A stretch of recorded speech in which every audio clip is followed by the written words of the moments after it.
Hi guys, welcome back for another video. Today I'm going to be doing a really awesome update for you guys, my 1-year update on my Freedom Couture wig. Yes, it has been over a year now. I posted my Freedom Couture wig review video I think April 15th of 2017. So it's well over a year now. And I'm so excited to be doing this video for you guys because I had a lot of doubters when I purchased this wig that it wasn't going to last. It wasn't going to be, you know, grand and beautiful and worth the money. And I'm excited to kind of tell you the pros and the cons about this wig and to kind of tell you if it was worth spending money on and if it has really good longevity or if you can just pass on it. We are going to get into all that today, but before that I wanted to kind of show you guys a little clip on how I got this look today with my Freedom Couture wig, because if you guys didn't know, it's kind of like a poofy body wave style wig when it is dry. So I wanted to show you guys how I got this wet curly look for the summer because everyone loves a nice curly look in the summer. So I'm going to show you guys how to get that, and I will just leave a timestamp here for just the review and update if that's all you guys want to see today. So before getting into the video, do not forget to like, comment, and subscribe, and let's get into the video. All right, so we are on the super quick tutorial that I wanted to do for you guys before getting into the review. So as you can see, I'm really checking out my hair, really showing you guys what it looks like. As you can see, there's like little sparse hairs in the back. I will get into that in the video, but right now I am just spraying my hair with some water to wet it. And I really like the really curly wet look for the summer. It just looks really classy and pretty. I don't know if classy is the word.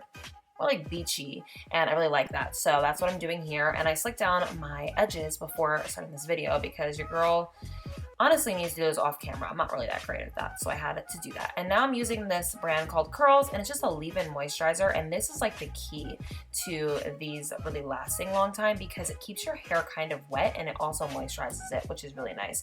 So I'm just spraying my hair with this, and as you'll notice, I used all these products in my short hair tutorial video. If you guys want to see that video, I will link it above here in the card section.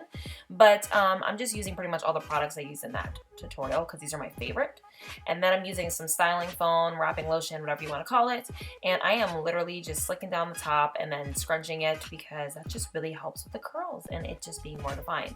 And I really love the way this look comes out. I really think it's just super beachy and easy to do, and it honestly looks really nice even once it dries, but it keeps wet for a pretty long time, which is good. And then I'm just using some like Lux oil to keep it shiny. And yeah, that's just it. And now let's just get back into the review for you guys so you guys can know all about what I think about this wig a year later.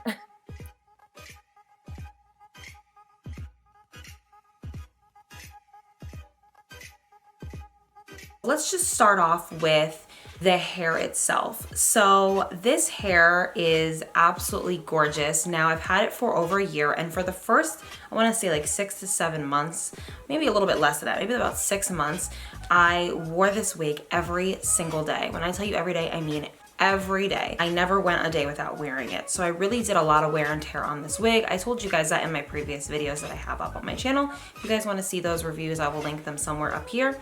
But I did wear this wig a lot. I styled it, I curled it, I flat ironed it, I left it alone. I did the whole bit. So I really went in on this wig and I kind of destroyed it. And it's really remained its natural hair texture when I purchased the hair. So the hair doesn't feel like fried or anything. As you can see, it still kind of curls right back up even after all the heat that I've put to it, which is super important because you want to make sure that your wig is able to really withstand heat and kind of act like normal hair would when you were to style it and then wash it. So that is really big. Another pro about the hair is that it has remained its fullness with the wig. So I don't look like I have stringy hair. Let me just bring it all forward so you guys can see how much hair we have left. So this is all the hair. As you can see, there is so much hair left. I'm gonna just kind of stand up to show you how long it is. So it's super long. I actually did cut it. I don't remember exactly when I cut it, but I gave it a trim a little while ago and it's still really, really, really long. So that's what I love. But the thickness of this wig, I mean, it is still so thick that I can't even really put it in a ponytail. Like if I were, I would need like 2 hair ties because it's so thick. When it comes to the tangling, I don't get tangles too often. The only time I really get tangling is when I wash the hair. So because there's so much hair and you're just like washing it and scrubbing it and really conditioning it, it does get tangly, but it's really honestly manageable. You can really get the tangles out with a brush or a comb. Honestly, it's really nothing to be really that concerned about, but I just wanted to put that out there for you guys to know. And also a big thing that I did with this wig, it's kind of hard to explain, but pretty much I cut a lot of the lace off of the front. So if you guys watch my previous videos, you guys know I was experiencing a lot of balding and kind of shedding up in the front of the lace area, and it was driving me crazy because the entire wig itself was not shedding, but the lace was. So I cut the lace off and started a new hairline. So as you guys can see, it's not really balding anymore. You can kind of see that it's still very full in the hairline. Now today I actually tacked it down a little bit with some Got2b glue gel, but the sides I didn't. So you can just kind of see right here, if I were to do it, I could have just kind of pulled this down and did this, but I just tacked it down for the video. Yeah, this wig, I mean, when I tell you that you're really able to fix it, like there's little fixes that you can do to keep the wig long lasting. And yes, I do know that shedding and balding in the lace is a big deal. I know a lot of people are very fearful of that, but when I tell you I was really hard on this wig, I really was. I was not taking excellent care of it, even though it was super expensive. When you start wearing something every day, it becomes a part of your everyday life and you don't like really tender love and care the wig. So obviously with my next wigs that I've purchased, I've really taken a really good care of them. So that's important, and I now learned my lesson, but it's kind of a good experiment that I got to see that this hair really got to hold up really nicely. Another con that I have about this hair is right up in this crown area, I've experienced a little bit of shedding, and there actually is lace up until this point, and then the rest of it is like a sewn on, kind of like a mesh cap sort of. So as you guys can see, I'm gonna show you guys, I have barely any hair up in this area. So I really have to cover it up, and it kind of sucks because this part and this part are the only parts of the wig that experience shedding.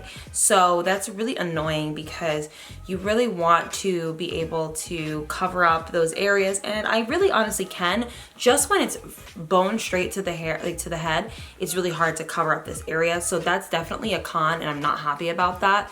But overall, the hair is like so thick that it doesn't look thin and like sparse all over. So it kind of helps hide that, which is good. Now, if you guys don't remember, I spent $2,000 on this wig. I think once the whole processing came through, like with shipping and handling, it came out to $2 grand.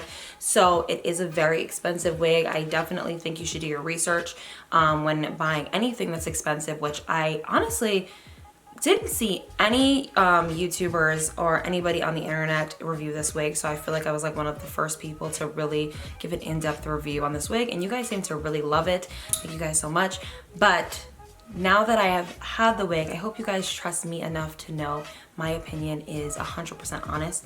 I do not work with Freedom Couture. I don't know exactly who she works with. I think she works with a lot of higher up YouTubers, but I am not that great. So I spent my hard-earned money on both the wigs that I bought from her, and I have no reason to lie to you guys about anything about this wig.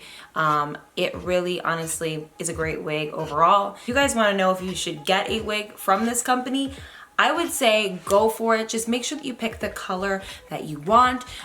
Just know that if you were to buy a platinum blonde wig, it is not virgin. It's been touched with color and bleach, so it's not going to withhold the same way as maybe my wig did, where it was raw and it was virgin hair. It was not color treated. So that's really important when you purchase a wig. I know a lot of people have DM'd me and wrote in the comments in my previous videos that they purchased a wig from Freedom Couture and it was completely different than the experience I have put on camera. But a lot of these people who have messaged me bought a color treated wig. So any color that goes on any wig, you can definitely feel color and bleach on a wig. It's damaged. It's just automatically when it touches the hair. Even if you were to use Olaplex or anything that's a hair protectant, it is just damage to the hair. It's not going to feel like your hair. So I just want to let you guys know that if you guys want an overall consensus of the all the wigs, I can't give you that, but for the raw virgin hair, or in specifics the Sienna wig, which is the one I have, it definitely holds up for a long time. It has been a year and 2 months, and this wig is still perfect for the summer. I mean, I can bring it all to one side and it looks so freaking thick. Like, you can't go wrong with this wig. I wore this wig every day. So I still really love this wig, guys. I hope that this is the last video that I'm gonna be doing about this wig. I mean, once a year is over, I mean, unless you guys wanna see 2 years, which will be next April, but this is the last review I'm gonna be doing of this wig, so I hope that you guys really enjoyed it. If you guys want me to do an update on my second Freedom Couture wig, which was the blonde one that I actually ended up coloring purple, let me know. That wig is doing fantastic. I mean, there's a spoiler alert right there, but I can do a full in-depth review if that's what you guys want. And yeah, I hope that you guys really enjoyed this video. If you guys have any more comments or concerns for me, leave them down below. I am always answering your guys' comments, so make sure that you leave them down below. And I want to get on a better filming schedule, so also leave down below any other video ideas that you guys have for me. I love your guys' ideas. I always write them down in my notebook, so please write them down below and I will definitely get to them and answer all your comments down below. And yeah, thank you guys so much for watching. I love you guys so much, and stay tuned for my next video.